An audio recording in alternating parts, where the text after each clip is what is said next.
दोस्तों नमस्कार। देखो अपना टॉपिक था डिस्काउंट, और डिस्काउंट में हमने पढ़ा था समतुल्य बट्टा ज्ञात करना, और आज हम उसी से रिलेटेड आगे प्रश्नों पे चर्चा करेंगे।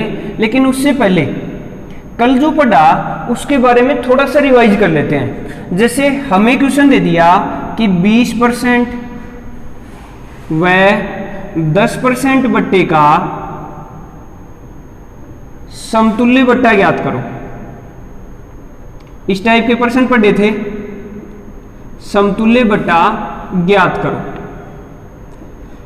अब ये जो क्वेश्चन है इसको हम तीन तरह से हल कर सकते हैं।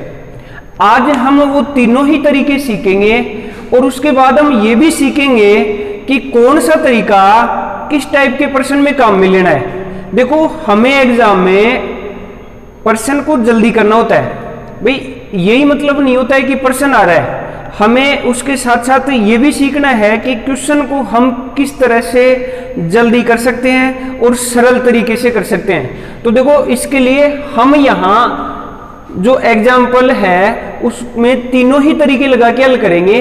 उसके बाद हम बात करेंगे कि कौन से प्रश्न में किस टाइप का तरीका ले। तो एक बार हम वो तीनों तरीके रिवाइज कर लेते हैं। देखो हमारा जो पहला तरीका था वो था कि देखो अपने पास जो क्वेश्चन दे रखा है उसमें पहले कितना छूट है 20%, तो हम यहां 20 को 100 में से घटा के लिख देते हैं। तो बताओ अपने पास क्या आएगा 80। ऐसे आगे बताओ कितनी छूट है 10%, तो 100 में से 10 को घटा के लिखेंगे तो कितना जाएगा 90। हो गया यहां तक। उसके बाद हमने क्या किया, दोनों को गुणा किया और 100 का भाग लगा दिया। ऐसे ही पढ़ा था। अब देखो इसको हल करेंगे तो अपने पास आएगा 0 से 0, और ये 0 से 0 8 गुणा 9 कितना हो गया 72, और ये जो 72 आया वो आ गया उस वस्तु का अंतिम विक्रय मूल्य। भाई अंकित मूल्य 100 था अपने पास, और विक्रय मूल्य क्या हो गया 72। अब हम ये देखें कि वस्तु में कितने रुपए की कमी आई। तो 100 में से जो 72 है वो कितना कम है 28 या 28 कम है। तो ये जो 28 है ये 28% छूट आ गई, या 28% उन दोनों बट्टों का समतुल्य बट्टा आ गया। ठीक है। अब हम दूसरे तरीके की बात करते हैं। अपना जो दूसरा तरीका था वो था कि जैसे मान लो हमें जो क्वेश्चन दे रखा है 20% व 10% बट्टे का समतुल्य बट्टा ज्ञात करो।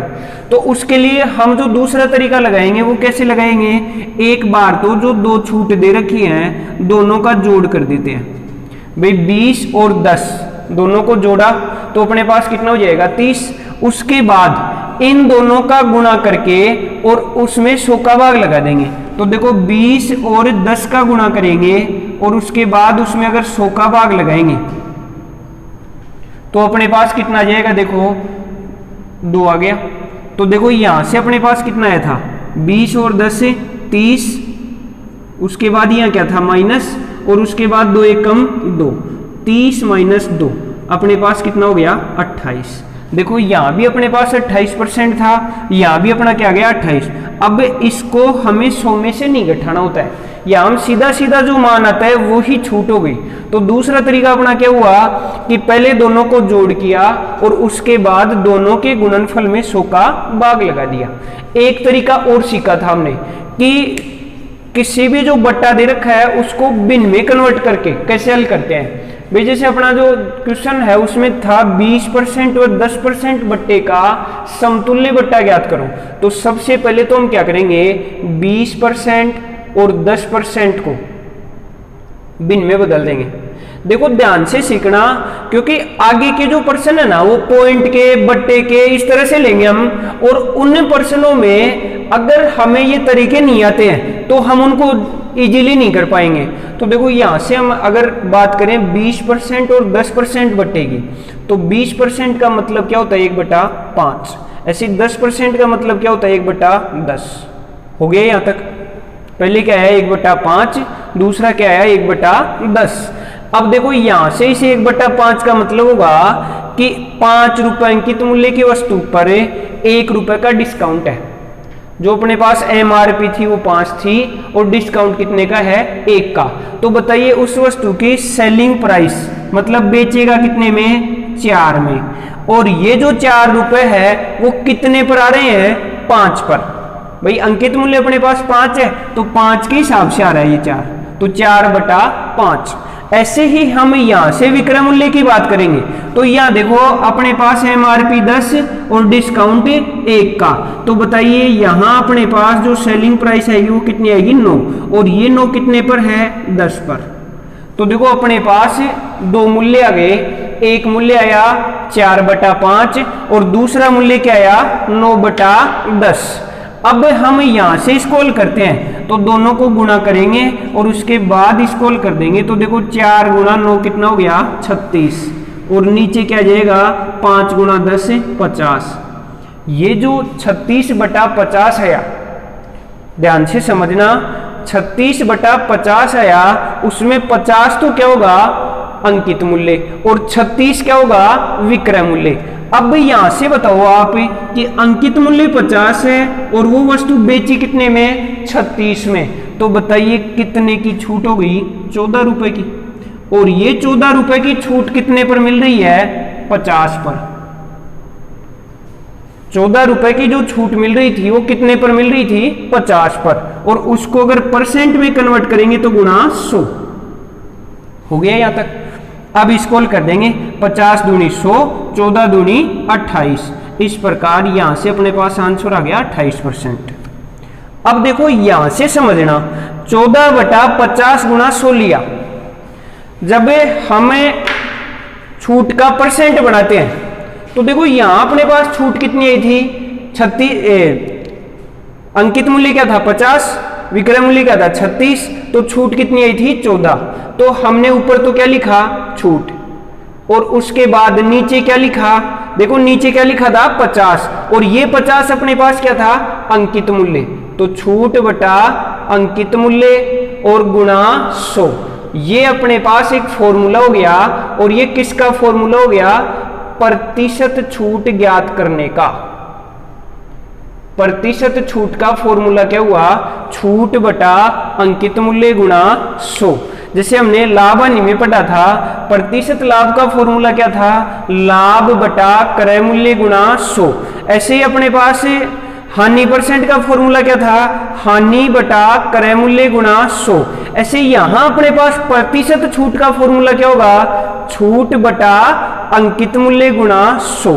तो एक बात और ध्यान रखना कि जो प्रतिशत छूट है वो किस पर होती है अंकित मूल्य पर होती है। तो यहां हमने क्या लिख दिया छूट बटा अंकित मूल्य गुणा 100। अब देखो हमने 3 तरह की, भाई जो क्वेश्चन था उसको हमने 3 तरह से हल किया।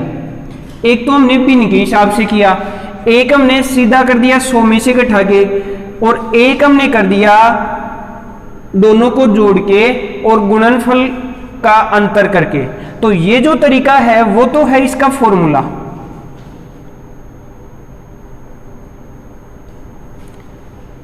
मान लो हमें क्वेश्चन दे दिया कि एक वस्तु पर X% व Y% छूट दी गई, तो समतुल्य एकल छूट बताओ।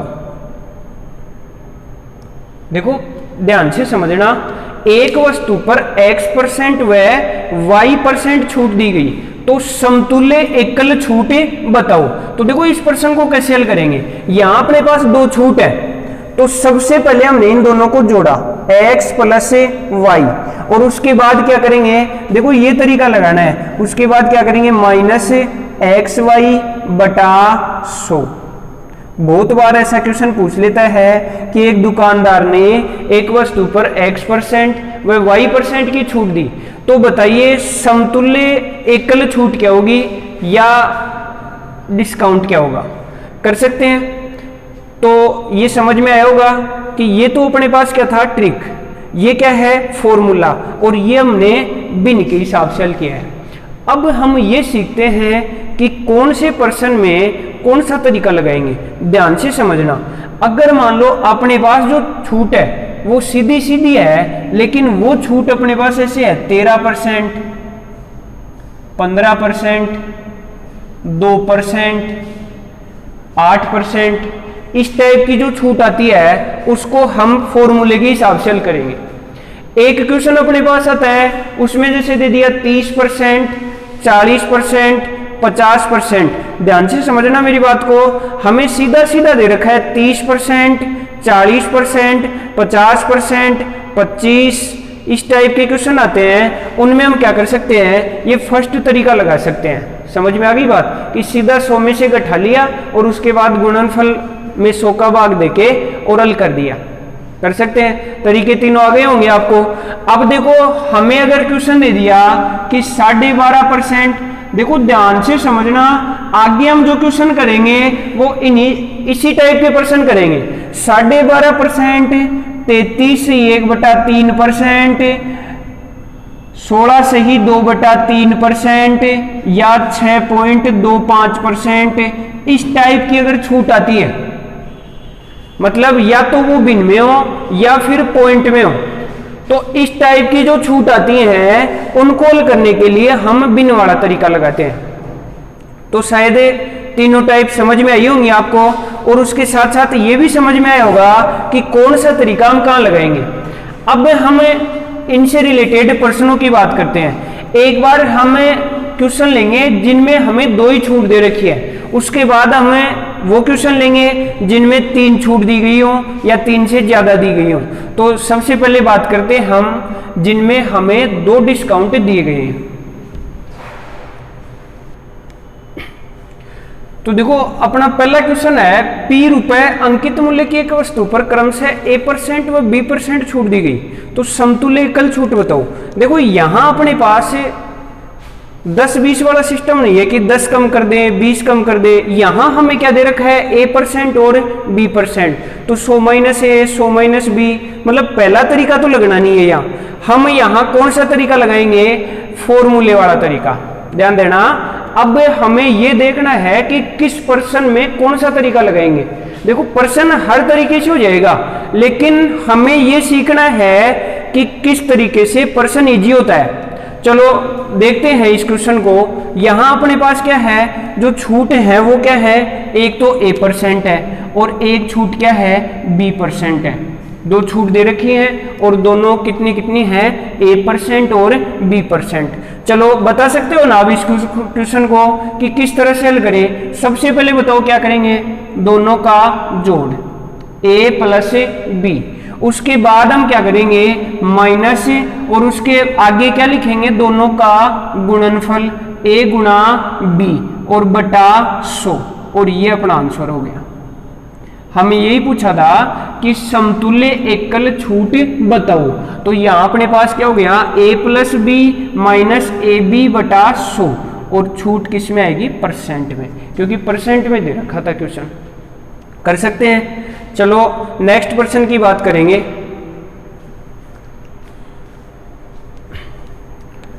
देखो अब की बार हमें 2 क्वेश्चन दे रखे हैं। एक वस्तु पर 13% व 7% छूट दी गई, और दूसरे क्वेश्चन में है एक वस्तु पर 22.22 व 14 से ही 2/7% छूट दी गई। अब देखो इन प्रश्नों को कैसे हल करेंगे।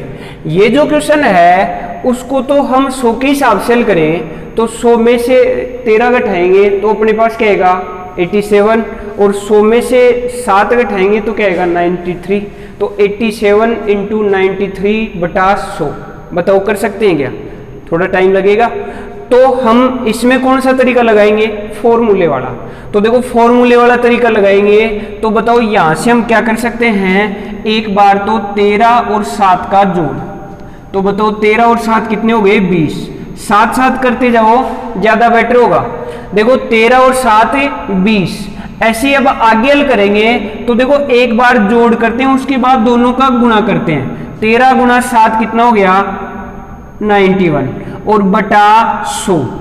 अगर हम 91 में 100 का भाग देते हैं तो अपने पास यहां से क्या आएगा, 0.91, ये इसका हल हो गया। अब आप ये बताओ, हमारे पास पहले क्या था, 20, और 20 में से हमें क्या घटाना था, गुणनफल बटा 100। तो गुणनफल बटा 100 का मान अपने पास क्या आ गया, 0.91। अब 20 में से 0.91 घटा देंगे, और 20 में से अगर 0.91 घटाएंगे तो अपने पास क्या जाएगा 19.09%। देखो कितना इजी हो गया। मतलब जो तरीका है वो में आना चाहिए कि कौन से पर्सन में हम कौन सा तरीका लगाएंगे। अब देखो अगला जो क्वेश्चन है उसमें अगर हम जोड़ के गुणा करके करें तो देखो देखे बैठेगा क्या, पर्सन को देखते ही पता चल रहा है कि यार इसमें तो पहले ही पॉइंट है, फिर गुणा करेंगे इधर बटे की संख्या भी आ रही है, तो शायद मेरे हिसाब से नहीं लगता है कि ये जल्दी हल हो पाएगा। तो देखो इस पर्सन को हम किस तरह से हल करेंगे। देखो हमने तीसरी जो टाइप सीखी थी वो थी भिन्न में बदल के। तो देखो यहाँ अपने पास जो 22.22 आ रहा है, एक बार ध्यान देना कि जैसे कोई भी संख्या है 1.444 ऐसे आता है ना, रिपीट होता है। कोई भी संख्या जब रिपीट होती है तो उसको भिन्न में बदलने के लिए हम क्या करेंगे, 1 सही 4 बटा नीचे हमेशा 9 लगाते हैं। ऐसे प्रश्नों में जिनमें कोई संख्या रिपीट हो रही होती है उसमें नीचे क्या लगा देते हैं 9। एक एग्जांपल हमने पहले भी पढ़ा था, इस टाइप का पढ़ा था 23.33 ऐसे पढ़ा था। तो यहां देखो पॉइंट के आगे ये 3 रिपीट हो रहा है और ज्यादातर हमें 2 अंकों तक का देता है। जो क्वेश्चन आता है उसमें दशमलव के आगे 2 ही अंक आता है, ठीक है। तो यहां देखो अपने पास 3 आ रहा है, तो यहां हम क्या लिख सकते हैं 23 सही 33 बटा, अब देखो 2 बार आ रहे 3, तो या तो अकेला 3 लिखेंगे तो नीचे अकेला 9 लगा देंगे, और या अगर दोनों 3 लिखते हैं तो नीचे 2 9 लगा देंगे। ऐसा हम सीखेंगे संख्या पद्धति में, सीखेंगे आगे कि किस तरह से हल करते हैं। एक बार थोड़ा सा समझ लो इसको। तो देखो यहां से इसको हल करेंगे तो अपने पास आ गया 23 सही 3/9, और ये जो 23 सही 3/9 है इसमें ये 3/9 देखो कट भी रहा है, 3 एकम 3 और 3 तिया 9। इस तरह से अपने पास आ गया 23 सही 1/3। सीखा था ऐसा। चलो अब हम अपने प्रश्न की बात करते हैं। हमारा जो क्वेश्चन है उसमें अपने पास क्या है 22.22 है। तो हमें पता चला कि ये जो छूट है इसको हम क्या लिख सकते हैं 22 सही 2/9% लिख सकते हैं। अब देखो अपने पास 11 सही 1/9 का 11 सही 1/9% का जो भिन्न रूप होता है वो क्या होता है 1/9। ऐसा भी हमने सीखा था। देखो जो विद्यार्थी नए हैं, मैं एक बार फिर से बोल रहा हूं कि हमें अगर इस टाइप के जो संख्याएं हैं उनको हल करना सीखे तो परसेंट का बेसिक देखें एक बार। तो देखो यहां अपने पास 11 से 1/9% था, इसका सीधा क्या जाएगा 1/9।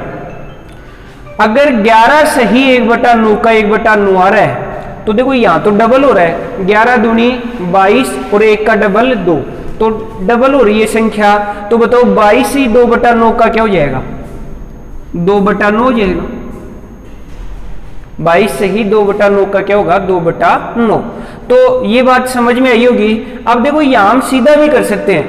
यहां जो अपने पास 22.22 था उसको हम सीधा हल कर सकते हैं अगर हमें आने लग जाता है। तो इतना करने की आवश्यकता नहीं है, ये तो मैंने समझाया आपको। हम सीधा क्या लिख सकते हैं, हमें पता है 22 और आगे 2 रिपीट हो रहा है, तो बताओ इसको क्या लिख सकते हैं 22 सही 2/9 लिख सकते हैं। और 22 ही 2/9 11 से 1/9 का डबल, तो हम सीधा ही इसको क्या लिख देंगे 2/9। इसका भिन्न क्या हो गया 2/9। ऐसे 14 से 2/7% का भिन्न बताओ क्या होता है 1/7। ये अपने पास छूट हो गई। अब देखो हमने इस टाइप का प्रश्न किया था और उसमें हमने सीखा था कि ये जो 9 है उसको मानते हैं अंकित मूल्य और 2 क्या हो गई छूट। अगर 9 रुपए अंकित मूल्य की वस्तु पर 2 रुपए की छूट है तो बताइए वो कितने में बिकेगी 7 में। तो बताओ क्या लिख सकते हैं 7/9। ऐसे ही अपने पास 7 रुपए अंकित मूल्य की वस्तु पर 1 की छूट है तो बताओ क्या लिख सकते हैं 6/7। अब देखो हमें प्रश्न को करना होगा तब हम सिर्फ ये ही करेंगे, इधर वाला तरीका ही, हमें सिर्फ ये बातें लिखनी है। तो देखो 2/9 और 1/7 इनका हल किया तो अपने पास क्या गया 7/9 और 6/7। अब एक बात और क्लियर होगी, 7 से 7 कट गया भाई गुणा ही तो करते हैं दोनों को, तब 7 से 7 क्या हो जाएगा, कट जाएगा। और बताओ 3 से कट रहा है 2 बार और 3 से 3 बार। अपना जो मान आया वो आ गया 2/3, और ये जो 2/3 आया उसका मतलब क्या होगा, 3 रुपए अंकित मूल्य की वस्तु को हमने कितने रुपए में बेच दिया, 2 रुपए में बेच दिया। यहां तक समझ में आया। 3 रुपए अंकित मूल्य की वस्तु कितने में बिकी, 2 रुपए में। तो बताइए कितने की छूट हो गई, 1 की, और ये कितने पर हुई, 3 पर, 1/3 हो गया। और 1/3 का अगर परसेंट बनाना है तो या तो गुणा 100 करके हल कर दें, या हमें सीधा आने लग गया होगा कि 1/3 का परसेंट रूप क्या होता है, 33 सही 1/3%, और ये अपना आंसर हो जाएगा। तो शायद मेरी बात समझ में आई होगी कि किस तरह से किस टाइप का प्रश्न आए तब हमें कौन सा तरीका लगाना है। तो देखो अगर हमारे पास इस टाइप के परसेंट देता है 13%, 18%, 12%, 15%, इस टाइप के परसेंट दे, तब तो हम क्या करेंगे, जोड़ माइनस दोनों का गुणनफल बटा 100। और अगर हमें भिन्न में परसेंट दे दे, जैसे 22.22 आया, 14/2/7, और भी कुछ दे सकता है, 12.5%, 6.25%, तो इस टाइप के प्रश्नों को हमें भिन्न में कन्वर्ट करके करेंगे। तो दोनों ही प्रश्न आपको समझ में आ गए होंगे। चलो एक और प्रश्न की बात करते हैं हम। देखो अगला क्वेश्चन है, एक कंपनी 4 प्रकार की छूट दे रही है, ज्ञात करो ग्राहक के लिए कौन सा ऑफर अच्छा रहेगा। अब देखो हमें 4 ऑप्शन दे रखे हैं। पहला जो ऑप्शन है उसमें 40% व 10% छूट है, दूसरे में 30 व 20% है, तीसरे में 45 व 5 है, चौथे में 35 व 15 है। अब अगर हम इसको अलग अलग तरीके से निकालेंगे तो बहुत टाइम लगेगा। भाई हमने जो 3 टाइप पढ़ी उनके हिसाब से किसी भी तरीके से हल करेंगे तो टाइम लगना है यहाँ, क्योंकि हमें 4 ऑप्शन है, चारों के क्रमिक छूट निकालनी पड़ेगी, तो उससे अपने पास 4 बार निकालना पड़ेगा। एक ही क्वेश्चन को 4 बार निकालना पड़ेगा। पहले इसका निकालेंगे, फिर इसका निकालेंगे, फिर इसका भी निकालेंगे और इसका भी 4 बार निकालना पड़ेगा, तो ज़्यादा बड़ा हो जाएगा और टाइम भी ज़्यादा लगेगा। तो इस वजह से हम क्या करेंगे, देखो मैं आपको सीधा सा शॉर्टकट उपाय बता रहा हूँ। एक बार हम इसको हल करें तो देखो कैसे हल करेंगे। भाई अपने पास फॉर्मूले वाला तरीका था, दोनों का जोड़ा और उसके बाद दोनों को गुणा करके 100 का भाग लगाते हैं और उसको जोड़ में से घटा देते हैं। तो पहले तो दोनों को जोड़ेंगे हम, तो बताओ 40% व 10% को जोड़ेंगे, कितना हो गया 50, और 50 में से किसको घटाएंगे, 40 गुणा 10/100, इतना तो कर ही लेंगे। ऐसे ही बताओ दूसरा जो ऑप्शन है उसमें क्या आएगा, 30 और 20 50 माइनस 30 गुणा 20/100, ये भी कर लेंगे। ऐसे ही अपने पास तीसरा ऑप्शन है वो है 45 + 5, बताओ कितना हो गया 50 माइनस 45 गुणा 5/100। ऐसे ही अपने पास जो चौथा ऑप्शन है वो क्या होगा, 35 + 15 50 माइनस 35 गुणा 15/100 हो गया यहाँ तक। अब देखो इस प्रश्न को कैसे हल करेंगे। अगर हम इनको भी हल करेंगे तो अपने टाइम लगेगा। देखो यहाँ से अगर इसको हल करना चाहेंगे तो देखो यहाँ से अपने पास क्या होगा, 2 0 से 2 0 कट गए, 4 एकम 4, इसका जो हल आया वो कितना आया 4। ऐसे इसका हल बताओ कितना आ रहा है, भाई 2 2 0 अगर काट देंगे तो अपने पास 3 दूनी 6, यहाँ तो नहीं होना ऐसे, तो फिर समस्या। तो देखो आपको मैं एक तरीका बता रहा हूँ, आप एक बार कुछ एग्जाम्पल देखना। जैसे हमें दे दिया 2 गुणा 9, एक दे दिया 3 गुणा 8, एक दे दिया 5 गुणा 6, इसका गुणनफल बताओ क्या होगा, 9 दूनी 18, इधर क्या होगा 3 गुणा 8 कितना होगा 24, और 5 गुणा 6 बताओ कितना होगा 30। 3 क्वेश्चन थे, देखो सीधे सीधे थे, हमने इनको गुणा कर लिया। अब हम इनको दूसरे तरीके से देखते हैं। देखो यहाँ भी 9 और 2 कितने हुए 11, जोड़ करने की बात कर रहा हूँ मैं। 9 और 2 11, 3 और 8 11, 5 और 6 11, मतलब जो संख्याएं थी वो अलग अलग थी लेकिन उनका जोड़ क्या रहा है 11 आ रहा है। हर कंडीशन में अपने पास जोड़ क्या हो गया, समान हो गया। अगर कोई भी 2 संख्याओं का जोड़ समान है और अगर उनका गुणनफल निकालना चाहें तो हम गुणा करने की बजाय उनका अंतर देख लेंगे। आप ये बताओ इन दोनों का अंतर कितना हुआ 7 का, इन दोनों का अंतर कितने का हुआ 5 का, और इन दोनों का अंतर कितने का हुआ 1 का। अब ये देखो कि जिसका अंतर ज़्यादा है उसका गुणनफल कम है या ज़्यादा। देखो ज़्यादा अंतर ये आया था, 7 का अंतर आया था, लेकिन गुणनफल क्या है 18। भाई जोड़ की बात की वो तो समान था। अब हम बात करें अंतर की, इन दोनों का गुणनफल क्या आया 18 आया और अंतर कितना है 7। तो एक बात यहाँ से पता चलता है कि दो संख्याओं का अगर योगफल समान है, ध्यान देना बहुत बार ऐसे क्वेश्चन आएंगे जिनमें हम ये तरीका लगा के हल कर सकते हैं। दो संख्याओं का गुणनफल अगर समान है, दो संख्याओं का जोड़ समान है और उनके गुणनफल की बात कर रहे हैं, तो हम पहले उनका अंतर देख लेंगे और जिस जोड़े का अंतर ज्यादा होगा उस जोड़े का गुणनफल कम होगा। तो बताइए यहाँ अंतर ज्यादा था, गुणनफल कम आया, इनका अंतर कम है, गुणनफल क्या गया ज्यादा। समझ में आ गई बात। अब कुछ इसी प्रकार से अपने पास ये आए भाई, जोड़ तो अपने पास सबका क्या आ रहा था 50 आ रहा था, नीचे बटा 100 भी सब में आ रहा है। समझ में आ गई बात। तो 100 भी कोई ज़्यादा इंपॉर्टेंट बात नहीं है, हमें ये देखना है 40 गुणा 10, 30 गुणा 20, 45 गुणा 5 और 35 गुणा 15। बताओ ज़्यादा मान कौन सा होगा। एक बार इन दोनों का ही देख लेते हैं हम। देखो इन दोनों में इसका मान क्या आया 4, इसका मान क्या आया 6, इनका अंतर बताओ 30 का, इनका अंतर 10 का। तो बताइए जिसका अंतर कम हुआ, इनका देखो अंतर कम हुआ, उसका मान क्या रहे ज़्यादा। अब आप ये भी देखो साथ साथ कि 50 में से अगर 4 घटाएंगे तो अपने पास जो छूट आएगी वो कितनी आएगी 47, 46% आएगी। ऐसे यहाँ अगर हम 6 घटाएंगे तो अपने पास जो छूट आएगी वो कितनी आएगी 44% आएगी। ऐसे अगर स्क्रॉल करेंगे तो अपने पास कुछ और छूट आएगी। तो अब आप ये निष्कर्ष निकालो, देखो इन दो ऑप्शनों से हम निष्कर्ष निकाल सकते हैं। यहाँ अपने पास जो गुणनफल आया था वो कम आया था, जब अंतर ज्यादा होता है तब गुणनफल कम होता है, और जो गुणनफल कम आया तो हमने 50 में से कम ही संख्या घटाई, तो 50 में से छोटी संख्या घटाएंगे तो अपने पास जो आंसर आएगा वो बड़ा आ रहा है। ऐसे 50 में से बड़ी संख्या घटाई तो आंसर क्या आ गया छोटा आ गया। अब हम बात करें ग्राहक की। देखो ग्राहक को कौन से ऑफर में फ़ायदा रहेगा, जिस ऑफर में ज़्यादा छूट मिले। और इन दोनों की ही बात करें तो ज़्यादा छूट किस में मिल रही है 46% में। तो आप ये बताओ ज़्यादा छूट कब मिली, जब इनका अंतर ज़्यादा था। इन दोनों की बात करें तो इनका अंतर क्या है ज़्यादा।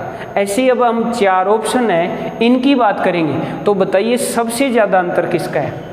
देखो अब पॉइंट पे आ जाओ अपने क्वेश्चन में, सबसे ज़्यादा अंतर किसका है बता सकते हैं ना। 45 और 5 का अंतर सबसे ज़्यादा है, तो बताइए यहाँ अपने पास जो आंसर होगा वो क्या हो जाएगा 45% व 5%। तो इस प्रकार हम ये सारा ना करके, ये हमने सिर्फ समझने के लिए पढ़ा है, सारा ना करके हम क्वेश्चन को सीधा हल कर सकते हैं अगर अपने पास जोड़ समान हो तो। और देखो कंपटीशन एग्जाम में इसी टाइप के प्रश्न ज़्यादा देता है, जिनमें कैलकुलेशन करेंगे तो हार्ड होगा, और अगर नहीं करें समझ के चलें तो बहुत ईजी हो जाता है। तो देखिए यहाँ से अपने पास जो ग्राहक था उसको कौन से ऑफर में फ़ायदा है 45% व 5% में। यही प्रश्न ऐसे होता कि दुकानदार को किस ऑफर में फ़ायदा होगा। भाई देखने पर तो सब में 50 छूट मिल रही है, 50% मिल रही है, लेकिन यही प्रश्न ऐसे होता कि दुकानदार को किस ऑफर में फ़ायदा होगा। तो दुकानदार को उस ऑफर में फ़ायदा होगा जिसका छूट कम हो। तो आप ये बताओ इन जो 4 ऑप्शन हैं इनको देखकर सबसे छूट कम किस में मिलेगी, जिनमें अंतर कम हो। देखो सीधा सा मतलब शॉर्टकट सा उपाय हो गया कि प्रतिशत छूट ज़्यादा कब होगी जब अंतर ज़्यादा हो, और प्रतिशत छूट कम कब होगी जब अंतर कम हो। तो सबसे कम अंतर किस में है 30% व 20% में। तो दुकानदार को कौन से ऑफर में फ़ायदा है? 30 व 20 वाले में। और ग्राहक को किस में फ़ायदा है? 45 व 5 में। अपना जो क्वेश्चन था उसमें ग्राहक के लिए पूछा था, तो हमारा आंसर क्या गया? 45% व 5%। इस प्रकार हम ऑप्शन के हिसाब से भी क्वेश्चनों को हल कर सकते हैं। देखो अगला क्वेश्चन है x% y% व z% बट्टे का समतुल्य बट्टा ज्ञात करो। देखो अब तक हम पढ़ रहे थे जिसमें 2 छूट दी गई थी, अब हम बात करेंगे जिसमें 3 छूट दी गई हो। यहाँ अपने पास 3 छूट है x, y और z। अब देखो यहाँ भी हम सीधा फॉर्मूला काम में लेंगे, तो यहाँ देखो हम क्या करेंगे, सबसे पहले तो तीनों का जोड़ x%, y% व z% का, तो x + y + z कर दिया। अब देखो हमने जो 2 छूट पढ़ी थी x% व y%, ध्यान से समझना इसको, चाहो तो रट भी सकते हो लेकिन समझ के करेंगे तो ज़्यादा बेटर रहेगा। x% व y% था, उसको हम कैसे लिख सकते हैं? x + y - xy बटा 100, इस तरह से हल किया था। अभी अपने पास 3 है x%, y% व z%। तो देखो सबसे पहले तीनों का जोड़ कर दिया, उसके बाद हम क्या करेंगे, तीनों को 2-2 के जोड़े में गुणा करके घटाएंगे। तो यहाँ सबसे पहले क्या करेंगे हम, xy बटा 100, उसके बाद क्या घटाएंगे yz बटा 100, और उसके बाद क्या घटा देंगे zx बटा 100।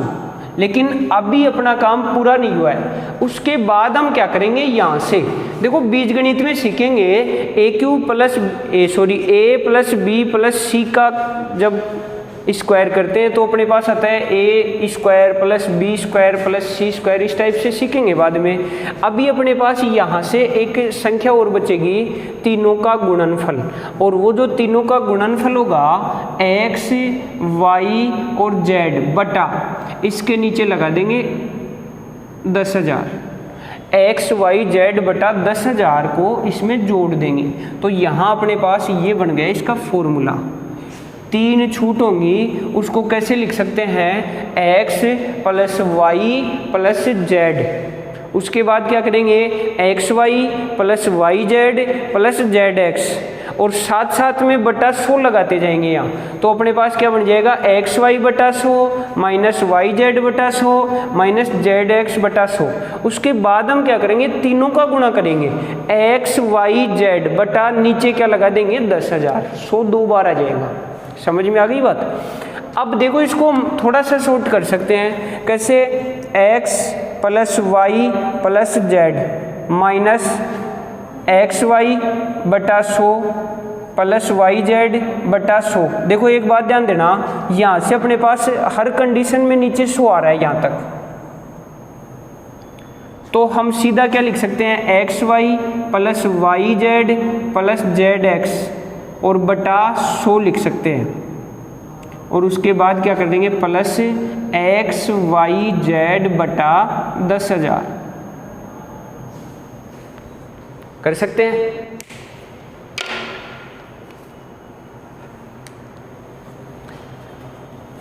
देखो अगला क्वेश्चन है, बहुत अच्छा क्वेश्चन है, और शायद मेरे हिसाब से क्रमिक छूट वाले प्रश्नों में इससे बड़ा क्वेश्चन नहीं आ सकता। लेकिन देखो इसको हम बहुत इजी तरीके से हल करेंगे। एक बार इस प्रश्न को पढ़ो, एक दुकानदार प्रत्येक वस्तु पर 10% छूट देता है, लेकिन किसी खास अवसर पर 2 और छूट देने का निर्णय करता है। पहली छूट मूल छूट का 50%, फिर दूसरी छूट पहली छूट का 40%। इस प्रकार मतलब छूट पे छूट दे रहा है वो। तो देखो इस प्रकार के प्रश्न को हम कैसे हल करेंगे, सबसे पहले उसने 10% की छूट दी। कितने की छूट दे दी, 10% की। आगे समझना, लेकिन किसी खास अवसर पर 2 और छूट देने का निर्णय करता है। पहली छूट मूल छूट का 50%। आप ये बताओ मूल छूट कितनी है, 10 की, तो बताओ पहली छूट कितनी होगी, 10 का 50%। 50% सीधा होता है आधा, तो बताइए 50% आधा होगा तो 10 का आधा क्या हो जाएगा, 5%। दूसरी छूट अपने पास कितनी आ गई, 5%। देखो प्रश्न को प्रश्न के अंदर ही घुमाया है। 5% हो गया। आगे कह रहे था दूसरी छूट पहली छूट का 40% है। जो दूसरी छूट दे रहा है वो पहली छूट का 40। देखो ये मूल छूट थी, ये पहली छूट है, और दूसरी जो छूट है वो पहली छूट का 40% है। अब देखो यहाँ से इसका 40% निकालेंगे, सीधा 40% निकाल सकते हैं। 40% को हम क्या लिख सकते हैं, 2/5, और 2/5 का क्या हुआ, 5 में से 2, अर्थात जो छूट 5 थी 5 में से 2 दे रहा है, और अपने पास भी जो छूट है वो क्या है, 5। अगर अपनी छूट 5 है तो अब आगे छूट कितनी देगा, 2% ही देगा। ये लो सीधा ही हो गया। अगर यहाँ 10 होता तो 5 पे 2 की दे रहा है, तो 10 पे बताओ कितने की देता, 4 की। शायद मेरी बात समझ में आई होगी आपको। अब देखो आगे हल करेंगे इसको, तो देखो क्रमिक छूट ज्ञात करनी है। अब हमारे पास 3 छूट होगी और इनका हमें क्रमिक बट्टा ज्ञात करना है। तो देखो अभी हमने एक्स वाई वाला तरीका लिया था, एक्स वाई और जेड छूट का। उसमें हमने सबसे पहले क्या किया था, तीनों का जोड़। तो बताइए 10 + 5 + 2 कितना हो गया, 17, माइनस उसके बाद क्या किया था, X Y + Y Z + Z X किया था। इस तरह से यहाँ हम इसको एक्स मान लें, इसको वाई मान लें और इसको जेड मान लें। तो बताइए एक्स वाई 10 × 5 50 + वाई जेड 5 × 10 5 × 2 10, उसके बाद प्लस जेड एक्स 2 × 10 कितने हो गए, 20। ध्यान देना बहुत इंपॉर्टेंट प्रश्न है ये, और बहुत इजी तरीके से हल हो जाएगा अगर समझ के करेंगे तो। और बट्टा नीचे क्या आएगा बताओ, 100 आ गया। उसके बाद प्लस तीनों संख्याओं का गुणनफल बटा 10,000। आप ये बताओ इन तीनों का गुणनफल, 10 × 5 50, 50 दूनी 100, और 100 के नीचे क्या लगाएंगे, 10,000। चलो एक बार हम इसको यहाँ लिख देते हैं, 100 बटा 10,000 आ गया। कितना आ गया, 100 बटा 10,000। अब एक बार इसी को हल कर लेते हैं हम। 100 बटा 10,000 है, 2 जीरो तो कट गए। एक में अगर 100 का भाग देंगे तो कैसे जाएगा, 0 पॉइंट लगाते ही यहाँ एक अंक और हो जाएगा, 10 हो गए। फिर भी भाग नहीं जा रहा तो पहले 0 लगाएंगे और आगे क्या लगा देंगे, 1, 0.01 हो गया यहाँ तक। अब इसको हल करते हैं। देखो 50 + 10 60 और 20 80। 80 में अगर 100 का भाग देंगे तो अपने पास आएगा 0.8। इसका मान आ गया 0.8, आगे क्या आया 0.01, और इधर अपने पास क्या था 17 हो गया यहाँ तक। अब हम इसको हल कर देंगे। तो देखो 17 में पहले तो क्या जोड़ेंगे, 0.01, तो अपने पास क्या हो गया 17.01, और उसमें से कितना घटाना है 0.8, 0.8 लिख सकते हैं इसको, तो 0.8 घटा देंगे। ध्यान देना ये बात, और पॉइंट के नीचे ही पॉइंट आना चाहिए। तो देखो 0.8 और आगे हम 0 लगा सकते हैं, दशमलव के आगे हम कितने भी 0 लगा सकते हैं। अब इसको हल करेंगे तो देखो अपने पास यहाँ से क्या आएगा 1, आगे कितना हो गया 9 में से 8 गया तो 1, आगे बताओ कितना हो गया, ये हल हो गया इसका। सॉरी यहाँ 10 था, 10 में से 8 गए तो 2, 16.21%। ये अपना क्रमिक छूट आ गई। शायद इस टाइप के प्रश्न आप कर सकते हो। चलो अगले क्वेश्चन की चर्चा करते हैं। एक बार स्क्रीनशॉट ले लीजिए।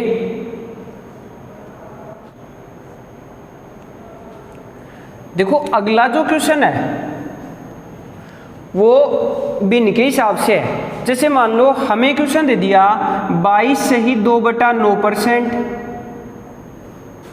14 सही 2/7%, और एक छूट और दे दी 16.25%, और आगे हमें कह दिया इनकी क्रमिक छूट ज्ञात करो।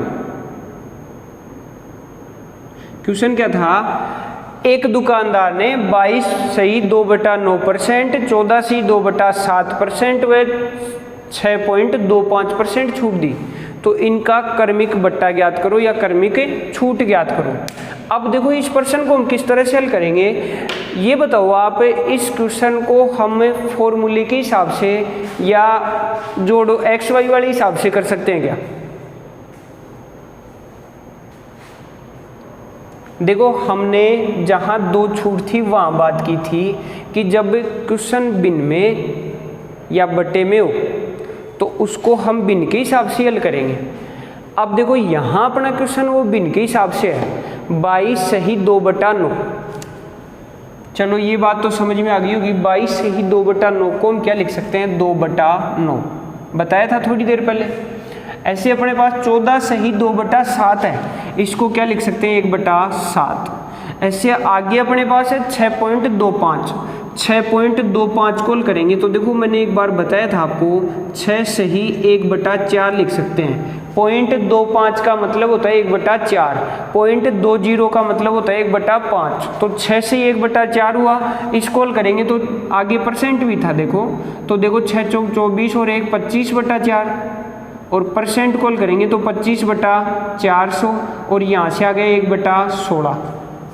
तो जो तीसरी कंडीशन आई वो आई अपने पास 1/16। देखो पहली छूट है 2/9, दूसरी छूट है 1/7, तीसरी छूट है 1/16। अब देखो आगे इसको किस तरह से हल करेंगे, यहाँ से ये जो अपने पास है ये छूट आई, इसको हम विक्रय मूल्य में बदल लेंगे। बताओ यहाँ विक्रय मूल्य क्या होगा, 7/9। देखो हमने बात की थी अंकित मूल्य 2 है और छूट कितने की है, 2 की, तो बेचेगा कितने में, 7 में, और 7 में बेची जाएगी कितने के हिसाब से, 9 के हिसाब से। मतलब अंकित मूल्य 9 था अपने पास, तो 9 की वस्तु 7 में बिक रही है। यहाँ बताओ क्या होगा, देखो 7 रुपये अंकित मूल्य की वस्तु पर 1 की छूट है तो 6/7 हो गया। आगे वाली कंडीशन क्या होगी, 16 रुपये की वस्तु 1 कम में बिक रही है, मतलब 15/16 हो गया। हो गया यहाँ तक। उसके बाद सबका क्या कर देंगे, गुणा। अब बताओ सबका गुणनफल क्या होगा, देखो 7 से 7 कट गया, उसके बाद 3 दूनी 6 और 3 गुणा 3 9, 3 से 15 कट रहा है कितनी बार, 5 बार। अब देखो अपने पास क्या आ गया, 5 दूनी 10 बटा नीचे क्या था, देखो यहाँ 16 था तो 10/16, या फिर 5/8, या तो क्या आया 10/16 या क्या आ गया 5/8। ये जो 5/8 है इसका मतलब क्या होगा, अंकित मूल्य 8 है और बेची कितने में गई वस्तु, 5 में। तो बताइए छूट कितने की मिली, 3 की। तो अगर छूट का परसेंट निकालेंगे तो 3 अंकित मूल्य कितना है, 8, और 3/8 का सीधा परसेंट क्या होता है, 37.5%। या फिर हम इसको कर लेंगे 3/8 गुणा 100। भाई परसेंट बनाते हैं तो गुणा 100 लगाते हैं। देखो हमने ये यहाँ से किया, 8 रुपये अंकित मूल्य की वस्तु को 5 रुपये में बेचा, तो बताइए छूट कितने की मिली, 3 की। ये छूट कितने पर मिल रही है, 8 पर, और परसेंट बनाने के लिए क्या लगा दिया, गुणा 100। अब हम इसको हल करेंगे तो देखो 4 से कितनी बार, 2 बार, और 4 से 25 बार, 25 गुणा 3 75/2। इसको तो आराम से हल कर सकते हैं, कितना आएगा 37.5%। तो 37 से 1/2 भी लिख सकते हैं और 37.5% भी लिख सकते हैं। तो शायद यहाँ तक समझ में आ गया होगा। देखो जो भी हम पढ़ रहे हैं हमें ये पता होना ज़रूरी है कि जो हम तरीका सीख रहे हैं वो तरीका कौन से पर्सन में कौन सा तरीका लगेगा। भाई देखो ये बात बहुत इंपॉर्टेंट है। अब हम आगे पढ़ेंगे जिनमें हमें अंकित मूल्य और विक्रय मूल्य दिया गया होगा, मतलब उन प्रश्नों की चर्चा करेंगे जिनमें हमें अंकित मूल्य व विक्रय मूल्य दिया गया है या फिर उनका अनुपातिक रिलेशन दिया गया है। कहीं ना कहीं किसी न किसी रूप में क्वेश्चन को घुमा फिरा के या तो अंकित मूल्य देगा तो विक्रय मूल्य पूछ लेगा, या विक्रय मूल्य देगा तो अंकित मूल्य पूछ लेगा, साथ साथ हमें छूट भी देगा। तो कई बार छूट का परसेंट भी पूछ लेता है। चलो उन प्रश्नों की हम बात करते हैं आगे।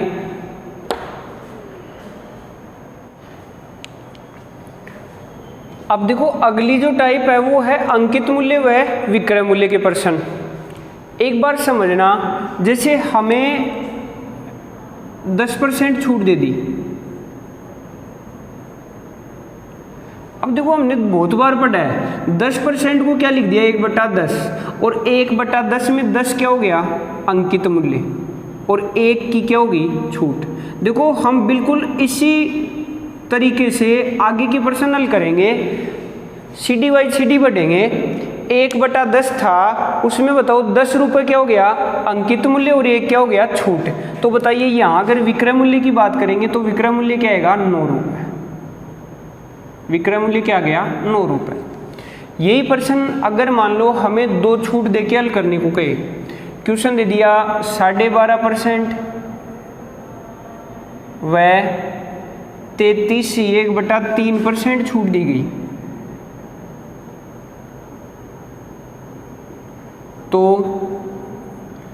अंकित मूल्य व विक्रय मूल्य का अनुपात बताओ। ऐसे दे दिया अंकित मूल्य व विक्रय मूल्य का अनुपात बताओ, ये क्वेश्चन दिया। अब देखो इसको कैसे हल करेंगे भाई। 12.5% का मतलब क्या होता है 1/8 और 33 से 1/3 का मतलब क्या होगा 1/3। हो गया यहाँ तक। अब हम आगे बात करें तो देखो 8 पर 1 की छूट है, तो बताइए विक्रय मूल्य क्या हो गया 7, लेकिन इसको हम 7/8 लिख देंगे, मतलब बिन के हिसाब से ही करेंगे। ऐसे ही यहाँ बताओ कितना होगा 2/3 और गुणा कर देंगे दोनों को। गुणा करने के बाद अपने पास क्या आएगा देखो 2 से ये 8 कितनी बार 4 बार, 7/12 हो गया। 7/12 में देखो हमने डिस्काउंट को पहले हल कर लिया था। यहाँ अपने पास कौन आ रहा था, एक तो सेलिंग प्राइस और एक MRP। तो देखो यहाँ विक्रय मूल्य 7, अंकित मूल्य 8, फिर विक्रय मूल्य 2, अंकित मूल्य 3। तो यहाँ हमने हल किया तो अपने पास क्या आ गया 7/12। और ये जो 7/12 आ रहा है इसमें 12 क्या होगा अंकित मूल्य और 7 क्या होगा विक्रय मूल्य। तो यहाँ से अगर हम बात करें अंकित मूल्य व विक्रय मूल्य के अनुपात की, तो अपने पास क्या हो जाएगा 12:7। समझ में आया होगा। अब देखो आगे इस क्वेश्चन को बढ़ा देता है। इसी श्रृंखला में अगर आगे बढ़े हम तो देखो जैसे हमें क्वेश्चन दे दिया एक वस्तु पर क्रमशः 10% व 11 सही 1/9% छूट दी गई। एक वस्तु पर क्रमशः 10% व 11 सही 1/9% छूट दी गई। आगे करें यदि उसका विक्रय मूल्य 720 रुपये है तो अंकित मूल्य बताओ। समझना है एक बार आप। क्वेश्चन क्या है, यदि उसका विक्रय मूल्य 720 है तो अंकित मूल्य बताओ। अब देखो इस प्रश्न को कैसे हल करेंगे। यहां से देखो 10% छूट का मतलब 1/10 और 11 से 1/9 का मतलब 1/9 हो गया यहाँ तक। अब हम इसको आगे हल करते हैं तो बताइए 1/10, 1/10 आया, 1/10 में 10 क्या है अंकित मूल्य और 1 क्या है छूट। तो बताइए विक्रय मूल्य क्या हो गया 9/10। ऐसे इधर क्या होगा 8/9 हो गया। 9 से 9 कट गया, उसके बाद 4 और नीचे 5, 4/5 आ गया। इस 4/5 में 5 कौन है अंकित मूल्य और 4 कौन है विक्रय मूल्य। हो गया यहाँ तक। अब हम इस क्वेश्चन को हल कर सकते हैं। भाई हमने अभी तक परसेंट को हल किया है, अभी तक हम यही सीख रहे थे कि समतुल्य बट्टा ज्ञात करो। 2 छूट दे दी, 3 छूट दे दी, उनसे हमने एकल बट्टा निकाला था। अब अपने पास जो मान आया वो क्या आ गया 4 और 5। 4 कौन आया विक्रय मूल्य, 5 कौन आ गया अंकित मूल्य। अब क्वेश्चन को आगे पढ़ो। यदि उसका विक्रय मूल्य 720 रुपये हो, अपना जो क्वेश्चन था उसमें दे रखा था विक्रय मूल्य कितना है 720। ये 720 अगर विक्रय मूल्य है तो ये किसके बराबर है 4 के। तो 720/4 और हमें ज्ञात क्या करना है अंकित मूल्य, तो गुणा 5। ठीक है। अब हम इसको हल करेंगे तो देखो 4 से कितनी बार 18 बार, 18 को 5 से गुणा किया, 18 पंजू 90 और 1 0 लगा देंगे, कितना हो गया 900। पढ़ा था ऐसा भी कि जो मान हमें दे रखा होता है, जैसे यहाँ विक्रय मूल्य दिया तो अगर विक्रय मूल्य दे रखा है तो नीचे भी क्या लगा देंगे विक्रय मूल्य, और जो मान ज्ञात करना होता है उसे हम कहाँ रख देते हैं गुणा में। कर सकते हैं ऐसा प्रश्न। चलो ये जो मैंने बताया ये तरीका समझ में आया होगा कि किस हिसाब से हम अंकित मूल्य लेते हैं, किस हिसाब से विक्रय मूल्य लेते हैं, किसको कहाँ रखते हैं। अब आगे के प्रश्नों की चर्चा हम कल करेंगे। आज इतना ही काफ़ी है।